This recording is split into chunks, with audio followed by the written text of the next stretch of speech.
आपको ब्रज के बारे में मालूम पड़ेगा जो ब्रज क्या है। और ब्रज जाएंगे तो पहले आपसे राधे राधे बोलकर ही संबोधन करेगा वहां के व्यक्ति, ये भैया राधे राधे, समझ जाना। तो पूछ रहा है कि आप कहां से आए हैं।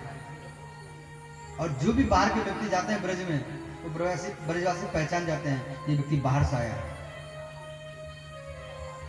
तो कैसे पहचानते हैं? वो एक बार राधे राधे बोलेगा और आप जवाब नहीं देंगे तो समझ जाएगा ये व्यक्ति बाहर का है। जो ब्रज का रहता है वो तुरंत जवाब देता है, भाई राधे राधे, क्या बात है। तो बाहर के जो व्यक्ति हैं उससे वो राधे राधे बोलेंगे, और आपस में जो ब्रजवासी मूल ब्रजवासी हैं वो आपस में राम राम बोलते हैं। और ये ब्रजवासी राम जी का अनन्य भक्त है, और ब्रज में वृंदावन में वो रामलीला करते हैं। आज भी रामलीला करते हैं, रासलीला तो होता है परंतु तो रामलीला भी ज्यादा करते हैं लोग। राम जी के अनन्य भक्त हैं। तो आपको गाड़ी चढ़ना है तो बोलेगा भैया राधे राधे, तो आप जवाब देंगे फलानी जगह हमको जाना है, तो बिठा लेगा गाड़ी में। और जब वो जगह आ जाएगा तो फिर बोलेगा वो राधे राधे, समझ जाना आपको जगह आ गया है और आपसे रुपया मांग रहे हैं। तो इस प्रकार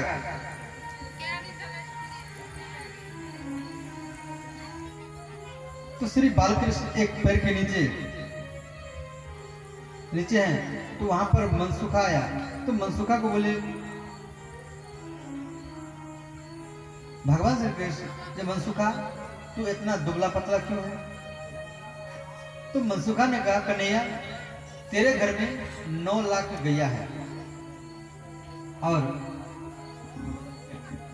और मेरे घर में एक भी गैया नहीं है। मेरे घर में एक गैया है परंतु वो नहीं के बराबर है, और वो भी दूध नहीं देता है, और दूध नहीं होता है। तो कृष्ण बोले घर में गैया दूध नहीं देती है तो मांग करके पी, और मांगने से भी नहीं देता है तो चोरी करके पी। का कन्हैया तेरे पीछे पीछे जो दूध लेकर के माखन का मटकी दूध का मटका लेकर के आती है गोपियां, वो मेरे चोरी करने से कहां मिलेगा? तो भगवान बोले तो चोरी करके पी, रात में किसी का बछड़ा खोल दे और दूध पी ले। और मनसुखा ने कहा मेरे माता पिता गरीब हैं और कहां से दूध खरीद करके पिलाएंगे। तो यहां भगवान हर एक गांव से एक एक ग्वाल बाल को लिए हैं और एक सभा बैठाए हैं। तो सभा में एक चोर प्रसारण लीला मंडली बनाए हैं। हर एक गांव से एक व्यक्ति को लेकर के ग्वाल बाल को लेकर के वो एक चोर प्रसारण लीला मंडली बनाए हैं। तो चोरों के सरदार भगवान श्री कृष्ण। तो कहा हम लोग चोरी करने के लिए जाएंगे। तो एक प्रभावती नाम की गोपी थी ब्रज में, और वो माखन के घड़ा को सिक्का में लटका करके और यमुना में चली गई थी नहाने के लिए। और ये 2, 2.5, 3 साल के बच्चे उसके घर में चोरी करने के लिए जा रहे हैं। तो कहा कन्हैया ये माखन का मटका सिक्का के ऊपर में लटका हुआ है और कैसे चलेंगे? तो कहा सब अपना अपना दिमाग लगाओ। तो नीचे 2, उसके ऊपर में 2, उसके ऊपर में फिर 2, फिर उसके ऊपर में 1 चले। तो बालकृष्ण क्या किए, उस सिक्का के ऊपर में चढ़ करके माखन के मटका को उतारे और अपना भी खाए और नीचे भी गिराए, तो नीचे वाले भी खा लिए। और इतने में क्या हुआ, वो प्रभावती गोपी घर में आ गई। तो नीचे वाला जो भी ग्वाल बाल था सब भाग गया। जब नीचे वाला भाग गया तो ऊपर वाला क्या करेगा? तो ऊपर वाला लटका रहा है। और प्रभावती गोपी बोली कन्हैया आज तो रंगे हाथ पकड़ा गया है, आज तो कोई नहीं बचाएगा, और मैं जा रही हूँ सीता मैया को बुला करके लाऊंगी और दिखाऊंगी जे देख तेरे कन्या कैसे चोरी करता है।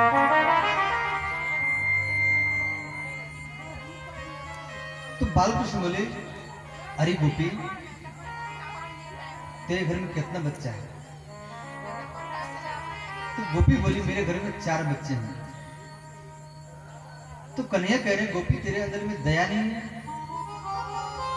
तेरा हृदय जो है पत्थर है। तू मैया को बुलाएगी, फिर दिखाएगी, मुझे पकड़वाएगी, इतना में तो मैं मर जाऊंगा लटक करके।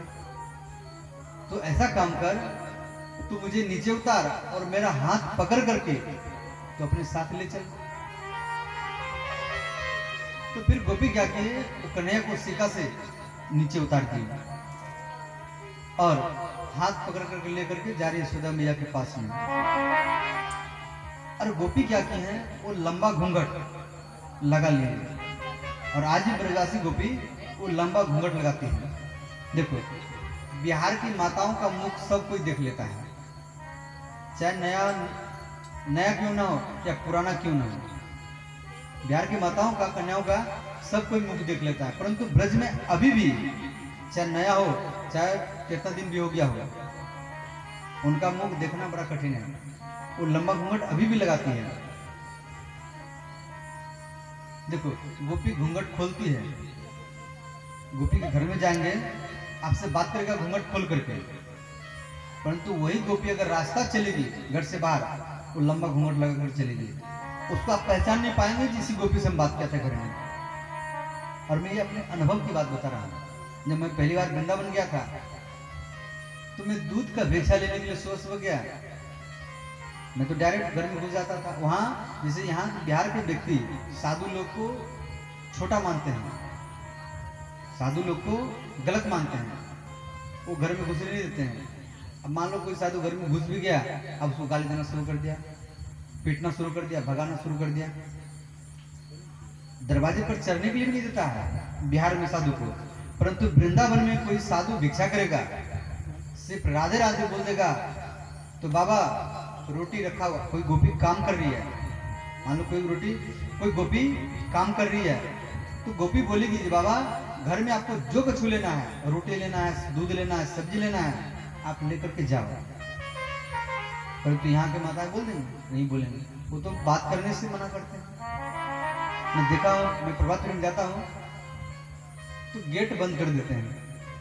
तो ये भी देखा हूँ गेट बंद कर देता है, या रहता है घर में तो बोलता है गार्जियन नहीं है घर में।